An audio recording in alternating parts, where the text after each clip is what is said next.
Hello, my name is Jeff Ryan and I'm the Regional Science Coordinator here at Olympic ESD, and welcome to Teaching and Assessing Systems in the Science Classroom. This is my first attempt at an online professional development module, and I would just like to say straight out that this is purely an experiment, and that I've already noticed from just the trials that I've done that I slip into this so I'm just gonna ask for your forgiveness right now, and bear with me as I learn this technology, and hopefully this module here or parts of the module help fill a need that you might have.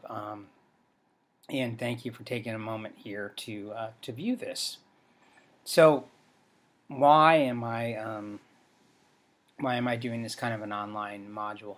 The real purpose of it is in order to increase access to teachers in my region. I have a fairly large region comprised of many small and rural and remote school districts, and I would really like to find a way to be able to support them better, provide professional development that may not really be accessible for them many times, and also just put something out there in this day of this internet age here, where we have the means to get online fairly easily.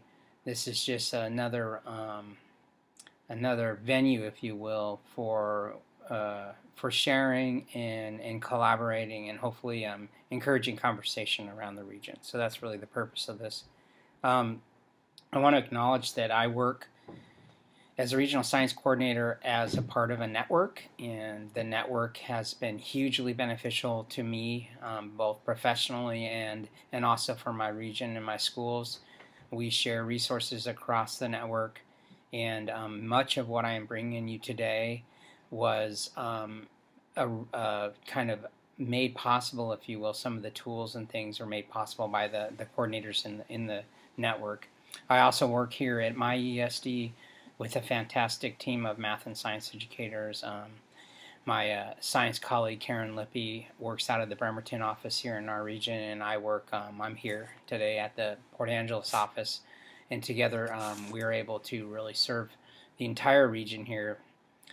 So please go ahead, if I haven't, if I don't mention this now, please, if you have any questions related to this content, or if you need support in other ways, feel free to call either one of us. We're always available to support you, and that's really our sole purpose here, is to provide you with the resources you need so that you can do your jobs better.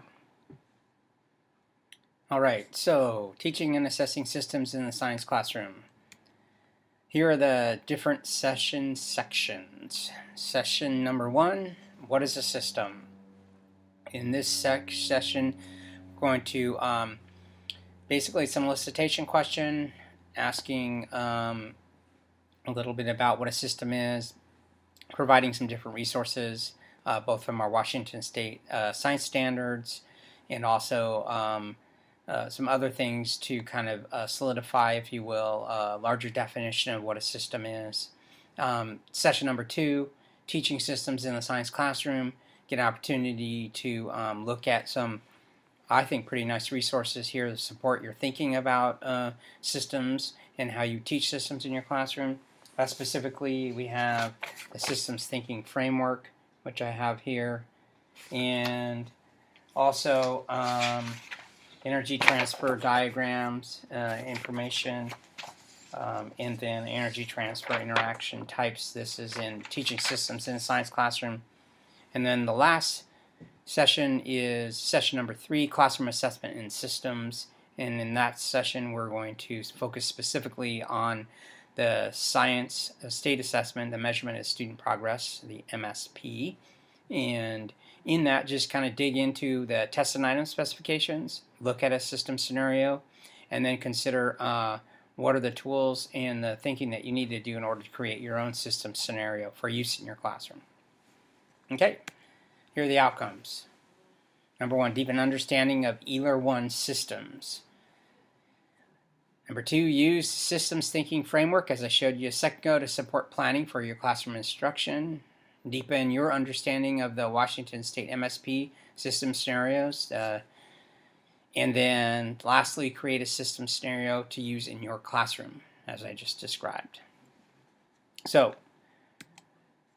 here are some of the professional learning possibilities that I see for this particular online module. Obviously, you can sit through as an individual and listen to these different components here, work your way through them as much as you like. There's also the ability to do this in a teacher team. You can gather some colleagues at some point during collaborative time and work your way through this particular module, depending on the sections that you find interesting or useful.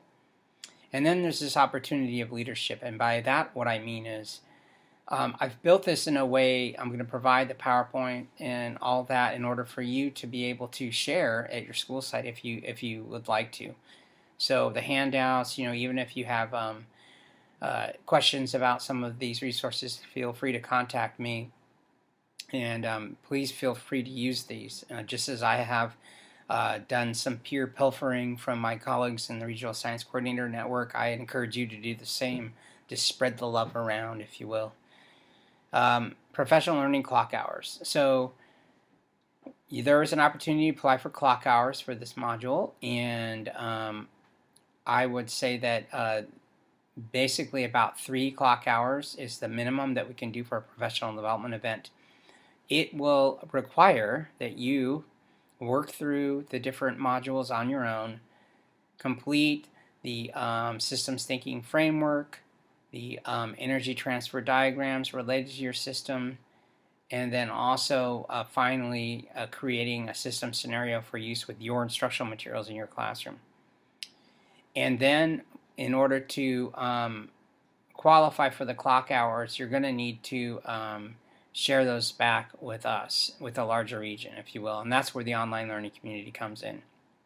I'm really interested in not having perfect work turned in, but actually seeing the work that the teachers in our region are doing, because I believe that it allows us to, us being a larger region, have a larger professional conversation. And so there's an opportunity to upload those to the online learning community if you are if you're willing.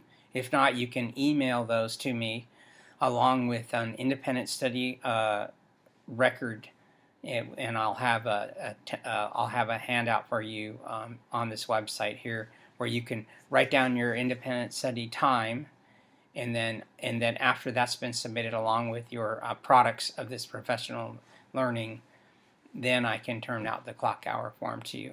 So depending on your independent study, I'll say roughly about 3 clock hours.